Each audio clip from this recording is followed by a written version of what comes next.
Let us begin. Okay. Siyat Shmaya Shabbos Parsha Loiska Tezayin Sivin Tov Shechava. Daber Hashem Goymer Daber Aaron Goymer, and Hashem spoke, and he said, "Speak to Aaron, Messiah," and he concludes Bahaloiskos Aneris, when you will kindle the lamps of the menorah, Ad Vayaskin Aaron, until it says that Aaron did so. So the question is, why does it say that Aaron did so? Rashi explains to relate the praise of Aaron that he did not change from what he was told to do. It's known the question that we ask concerning this. Why specifically in this command of saying the Torah that Aaron did so, to let us know that he did not change. There are many commands that Aaron was told. It doesn't always say by them that he did it. Why over here does it say that Aaron did so? So therefore, the Rebbe is going to explain soon in the Maimer that Vayas has an additional meaning, not just to tell us that he literally did it and didn't change. Also, when you understand what Chazal say, at the end of last week's parsha, it talks about all the karbonos that the heads of the shvatim, the nasi of every shevet, brought. And right after that, it talks about bahaloiskos. What's the connection? What's the association? Why does one come after the other? It doesn't talk about other avodas. It doesn't talk about other ideas that was done in the Beis Hamikdash. Just this topic. Hashem told Aaron HaKohen, because it says that Aaron HaKohen felt bad.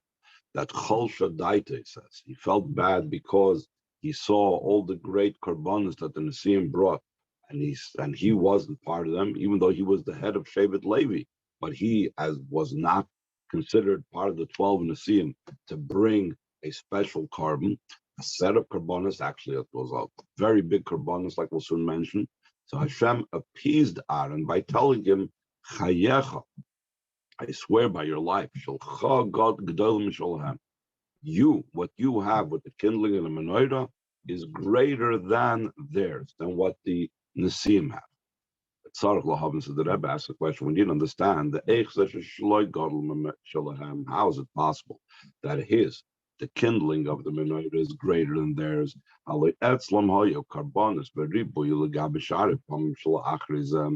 them, there was the karbonis much more in comparison to all the times afterwards. In other words, taking the menorah out of the equation, just comparing the karbonis that Aaron brought and the karbonis that the Nesiim brought. So the karbonis that the Nesiim brought were like over the top. There was so much that they brought. The reason why they had to bring so many karbanos is because this idea of dedication. So called chilas davar, that whenever you have the dedication, the beginning of anything, when you have to start something, it's brought down that then you need to have much greater and much more powerful light to be able to break through a whole new type of hamshacha, a whole new type of revelation. To be able to do that, one needs to have very, very powerful lights and revelations. And so too, that they drew down very powerful light as well, to be able to dedicate the Mizbeach and to be able to dedicate the Mishkan. An amazing thing that Rashi will soon point out was very exceptional, that by the Nesiim, they actually brought Ketores. And not only did they bring Ketores, but they brought it on the outer Mizbeach. The Ketores, the incense offering, was always brought on the inner Mizbeach. The outer Mizbeach was outside in the courtyard in the Hazara. The inner Mizbeach was the golden Mizbeach, not made out of stone. The outer Mizbeach was a stone Mizbeach. The inner Mizbeach was the golden Mizbeach that was located in the area by where the menorah was inside and where the shulchan was. So that is the ordinary place where the Ketores is brought. So they had an exceptional situation. Also, their karbanos was called private karbanos. There was never a concept of any person bringing a personal carbon of a Ketores. Not even the Kohen Gadol, when he brought personal karbanos, was it Ketores. He only brought the Ketores, the incense offering, on behalf of Klal Yisrael. Other karbanos, you could bring private karbanos. You could bring a private offering, but that's when we're talking about animal karbanos or meal offering. But Ketores was only brought on the Mizbeach Hazav, not as a private thing, only a communal offering. So they had something over the top. They had such an amazing thing that they could even bring the Ketores on the outer Mizbeach. That was only then that it was called a temporary directive, a temporary mission, a temporary mitzvah. Below Yoiser, it was never done again. Like Rashi writes explicitly in Parshas Nasi. As opposed to by Aaron, the kindling of the menorah was the first time identical to every time afterwards. So therefore, the question is, how did Hashem comfort Aaron by telling him that yours is greater than theirs? How do they say that yours is greater than theirs? When by them there was a change, then always the change of the Ketores and the change of the multiple and great amount of the Karbonis. As opposed to what Aaron did with the menorah was equal and the same every single time, made no difference the first time that he lit the menorah or any other time that he lit afterwards. It will be understood according to what's explained in the Torah on our parsha. It's brought down and explained in the Torah on Parsha Baha'loischa. It's now found in print. In other words, at the time in Tav Chavav, they were printing that section of our Torah. The difference between what the karbonos of the Nesiim were about to the kindling of the menorah. By understanding the difference of what the Nesiim accomplished and what the menorah accomplished, will also be understood the difference in number. By the Nesiim, we see that there were 12 different sets of offerings. Every Nasi brought a different one. Why? Because it has to do and represents every one of the 12 Shvatim. Like it says, that Hashem cuts the Yamsuf into cuts, that the Yamsuf was split into 12 cuts, that for the 12 Shvatim, each one would go through the Yamsuf by his own path, which indicates not just the physical Yamsuf, but it also indicates spiritually that there's 12 manners of service of the Eibishter. Each Shevet has its own service of the Eibishter, and therefore also the Karbonis and Nesiim were 12 different sets of Karbonis because it was representative of the 12 different types of Avodah of each one of the Shvat. The Aaron here by the kindling of the menorah through Aaron, we say that there's 7 lamps. And those 7 lamps we need to raise up, or we need to kindle, we need to light. There's only 7 levels and 7 types of the avodah by the Yid. What's the idea? Some Eitz on the Nesiim Yud Beis, but Kanshav. What's the difference? That by the Nesiim it was 12, and over here there's 7. So either 12 different paths, 12 levels, 7 levels. Fire Sham. There, the Torah he explains. The difference between the karbonos and Nesiim and the kindling of the menorah is the karbonos and Nesiim. The karbonos and Nesiim, the idea behind this is that we take a ox from worldly matters, and we offer it up. We're raising up from below to above. As opposed to the kindling of the menorah through Aaron, it had to be pure and holy oil. And also the menorah and the wick had to be holy and pure. And also it was lit in the Beis HaMikdash itself, in the actual building, not in the outer courtyard. It's a holy place. Even though also by Nisim they brought their kabbans on the Mizbech for the Eibishter, though its location was like more external, it was Mizbech HaChitzon. Mikol Makom Shom Lo Tzarich Shem and Zach v'Kos L'Moyer K'Mim. Still in all, we don't find that necessary purity, that exceptional purity that was pressed and crushed for the luminary, like we find by the menorah. Ella Sham Lokhu Minyanei Ha'olam. Over there, they took from matters of the world. Top of the next page, Ve'helum L'Kedusha, and they raised it up to holiness. V'chein Afal Pi Shagam B'Menorah Haya Shemen V'Chulu. So too, even though the menorah was also oil, midvarim gashmin, from physical matters. So what's the difference between the Nisim taking a cow or an ox, and the other things that they took from physical matters, versus the menorah, which took the oil that was, and the wick and so on, that was from physical matters? They call makim hare birru oisam koidam v'rak achar kach hidliku b'amis hamenorah.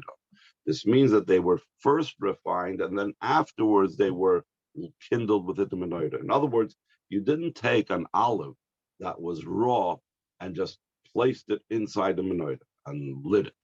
Rather, you had to it went through a whole process of refinement, of cleanliness and choosing, and then crushing and pressing, and the purest of the oil, the first droplet, etc. That most refined level of oil, that it was brought into the holiness of the menorah. It wasn't something that came straight from the outside and you put it into the menorah and the Beis HaMikdash. As far as the animal, on the other hand, the animal that the Nisim brought, it was, after all, it was a raw cow. They shechted it, and there was flesh, and there was blood, etc., etc. It was a very physical, coarse matter that they brought into the Mizbech HaChitzon, etc., etc. So it's a different type of elevation. It's a more coarse and worldly elevation that the Nisim did, versus the menorah was a more refined type of elevation. It was more already in the realm of Kedusha that's being elevated. What does this signify? The difference between the two of these things. What the Nisim brought versus the Hadlakas HaMenoida of Avodas Adam in the service of a person. The difference of the Nisim versus what Aaron did is the difference between the Avodah from the perspective of the godly soul to the Avodah from the animal soul. The Nefesh HaBahamis Maschila Mi'ata Barasa Ati Tzarta V'Chulu Ha'inyan Shel Elnos B'Yah. Where does the Nefesh HaBahamis begin? The Nefesh HaBahamis' earliest sources begins from what we say in brachas every single morning. You created her. You formed her.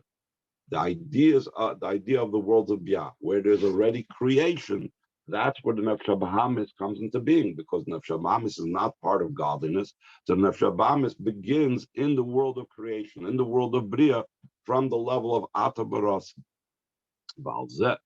Concerning that level, Haisa Aliyas Biabatzilus was the ascent of the worlds of Bria, Yitzira, and Asiya into Atzilus. Ayidei Hayud Beis Shvatim Shem Neged Yud Beis Gvul Alachs in the Bria. The 12 Shvatim correspond to what's called in the world of Bria. There are 12 boundaries that are called diagonals, that 12 different ways of connection and intermingling of the spheres between each other. And the levels of the 12 Shvatim correspond to these 12 levels in Bria. So what the Nisim did, the Karbonis of the Nisim, is about the elevation of the animal soul, the unrefined, like they took an animal from outside and they elevated it. And that is also what the Shvatim are. The Shvatim are from the world of Bria that needs to be elevated to the world of Atzilus, like we'll soon say. So Yud Beis Drachim, Yud Beis Nesivos. These 12 intermingling connectors in the spheres of Bria that correspond to the 12 Shvatim. These are 12 ways and 12 roads and 12 paths that through which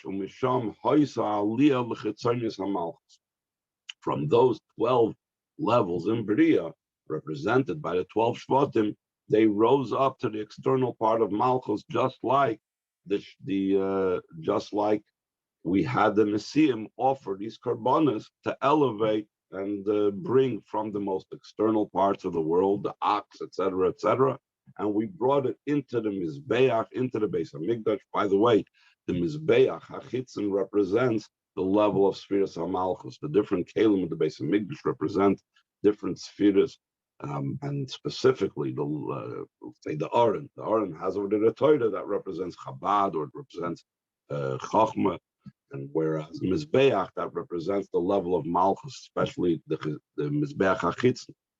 Achar kach Avodah shel Aron, following the Nesiim.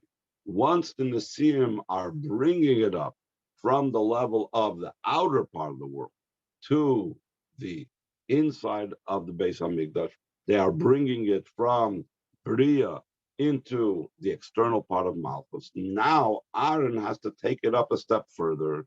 That's going to be like when you speak about the avoid of the Nefesh Elokis itself, not the bitter of the Nefesh of Bahamis, but the refinement of the godly soul itself.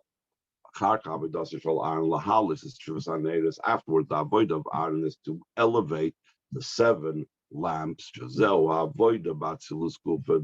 avoid in Atzilus itself. They're bringing it up from the external part of Malchus to the Pnimius, and not just the Pnimius of Malchus, but as we'll soon say, the Pnimius of all the spheres. Why does it say facing? Just says El Mul HaMenorah, facing the menorah. Why does it use the word Pnei? Because the word Pnei, which is literally a face, means to tell you also from the word Pnimius, that it's coming into the inner part of the spheres. The avoid of Aaron is not Atzilus itself.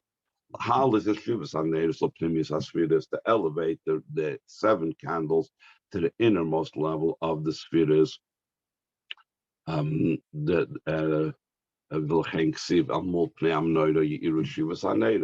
it says, towards the face of the menorah, the 7 candles will shine.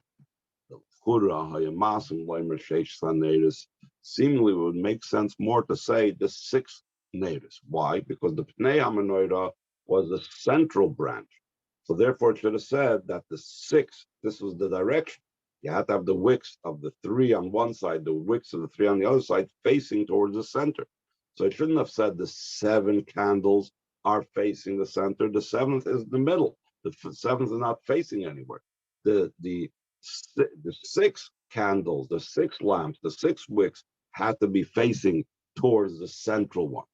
So why does it say 7 candles? Because it's trying to tell you, this is the ascent of the 7 candles to something that's higher than it. It's the ascent in Atzilus itself. Therefore, the minority says 7, and he doesn't say 12. In Atzilus, it's specifically the 7 emotional attributes that need to have their elevation into the level of Pnimius. This is why he says, that yours is greater than theirs, because through Aaron is the through the Nesiim, it's only the ascent from Bri Yitzirasiyah to Atzilus. That's the idea of the inspiration from below to above. It says that yours is greater. The avoid of Aaron is in Atzilus itself, which is a bumble milo. It's as if something that comes from above. That's why it starts off by saying Vaydaber Hashem. Hashem spoke. And then it says again, Daber Aaron. So what's that repetition?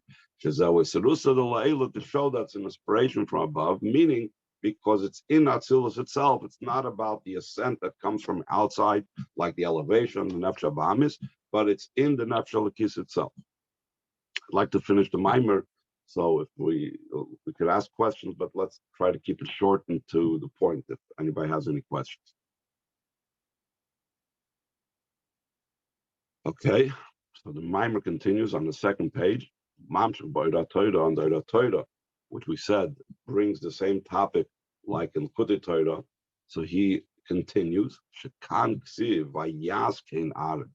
The initial question we asked in the mimer is, why does it say over here vayas? In many places it says things that Aaron had to do, and it doesn't say, and Aaron did so. Vayas zo shehoisef ala ma'odah. The idea that it says vayas is that he added to the luminaries. What does it mean he added to the luminaries? So we got to understand this goes back to a medrash. Let's read the next three lines, and we'll elaborate on what the medrash says. Al derech sheitzel Sarah ksiv, similar to what it says by Sarah, asali, that says that when Yitzchak was born, it says tzchoik asali alakim. Through this, it occurred that she increased the luminaries. This is through Yitzchak. That by Yitzchak it says, he made me a level of laughter. He made for me a level of laughter. So let me explain. There's a medrash that says on this pasuk, why does it use the word asa? The medrash wants to know what the particular word asa is maybe a bit unusual in this particular phrase. Tzchoik asa. It's like, I guess asa is not such a common thing.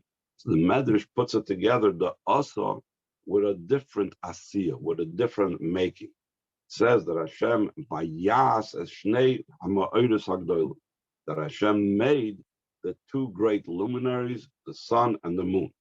And then there was the Kitrik Alavana. Then there was the idea that because the moon said you cannot have two kings using the same crown. In other words, we can't have us both being of equal power, the sun and the moon. So Hashem minimized the moon. And by the way, this idea of the minimization of the moon shows on all types of concealments, the concealment of Shem Elokim, the concealment of Malchus, all the concealments that lead and leave room for Klippa, all comes and begins with this minimization of the ma'odos. So by Sada it says that she repaired that.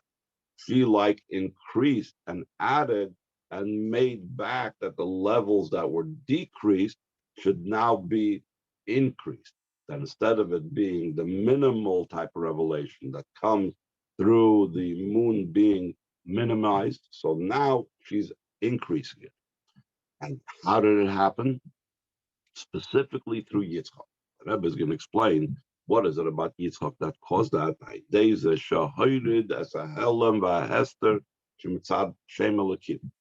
Through removing, taking away the concealment of Shem Elokim. In other words, Shem Elokim, like we said before, allows for all types of concealments in this world and all types of negative things. And Sarah overcame all those negative things and revealed the inner workings of the world and didn't allow for Klippa to be the main thing. Through that comes about laughter and the light above. And from this becomes an increase in addition to the luminaries. That earlier, before the Kitruk Alavana, they were the same. And afterwards, through the complaint of the moon, afterwards, it became the great luminary and the minor luminary, like Chazal explained this contradiction. That one place it says Vayas, such name we made the two great luminaries. Afterwards, it says Amoira Godl, Amoira Kotten, the great luminary and the minor luminary, because initially it was two, both of them were great, and then one became minimized. And Sarah added and increased the luminaries she used. Now, that should be the two great luminaries again. Just like by Sarah, it says, I'm sorry, not Aseli, Asali, that she increased in the luminaries. So too by Aaron it says, and he made Shaides and Nasa, through that became an increase in the luminaries. This came only after he was upset, just like the concealment of Shem Elokim, when it's broken open, causes the great revelation. Then he says, Aval Afal became this is not the same to the ascent and the elevation from below to above that were by the Nisim.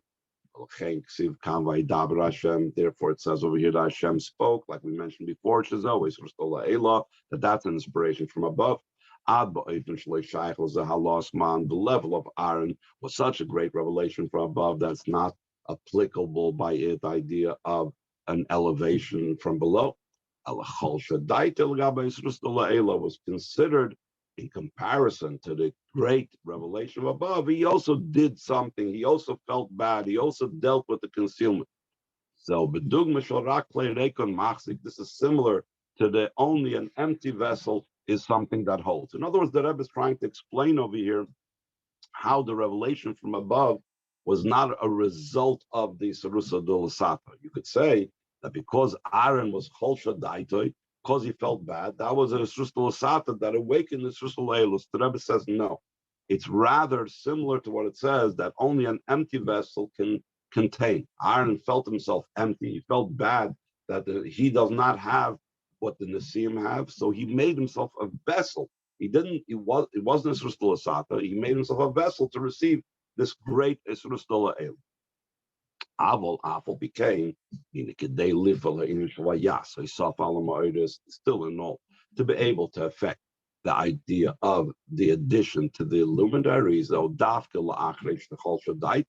This is only after he felt bad. This came only after there was the offering the karbanos of Sata. So therefore, that's how the order of the things had to be. It had to start off first with the Nisim. Then Aaron had this Chol Shadaita, this feeling bad, and then you could have the Surstola Elah, the greater elevation, not Atzilus. Despite that, we say yours is greater than theirs. This is similar to what's explained in Sfiras Omer. We say, draw me after you, we will run. The king will bring me into his inner chambers.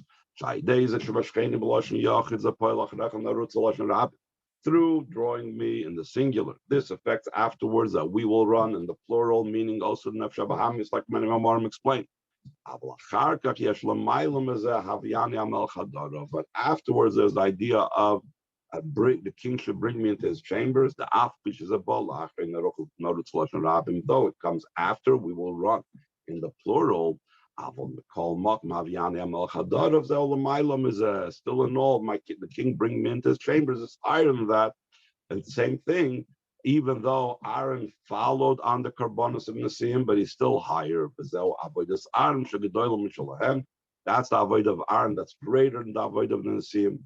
Aliyah Ba'atzilus Gufa, because it was the ascent in Atzilus itself, which was that Nisim was only from Biat Atzilus, Lepnimius Hatzfiras, to the innermost level of the Sfiras. Till totally hard in Atzilus. This is also the difference between when the Yidden were redeemed from Mitzrayim and the splitting of the sea.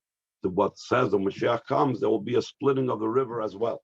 The Bekriyas Yamsuf, Yud Beis Gezarim, we say by the splitting of the sea, we mentioned before, it was split into 12 cuts.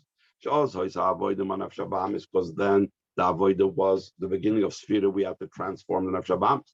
Mashenkin lost it, love avodah l'maylam as opposed to Mashiach comes. The avodah will be greater than this. Therefore, it will be split. It says into 7 rivers. This great river will be split. But though, like the days going on along Mitzrayim, I'll show you one. That the redemption will be similar to going out of Mitzrayim. Still in all the redemption of the future, there's no goal following it.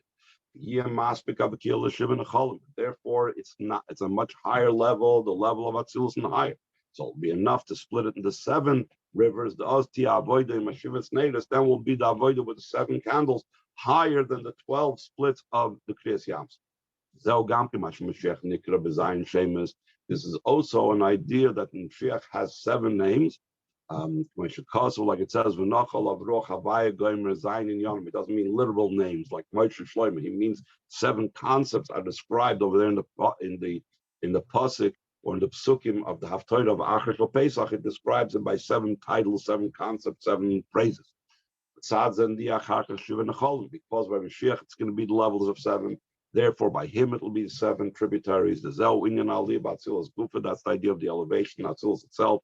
Adla Keser, Adla Primis Keser, until Keser, into the innermost level of Keser. The Ata Zeo Rachitzonis Keser. Now that's only the external part of Keser. That's the revelation that we have now. Especially in the midas right now, there isn't the level that the inner part of Chachma shines into the midas, which the inner part of Chachma is connected with the inner part of Keser. Rather, we all have to do only with the external part. All we have now is the revelation from the external part of Keser. In the inner part of Keser will only become revealed in Mashiach's time. Yes, Mashiach is in the coming of Mashiach. I'll come and redeem us speedily in our days. Any questions?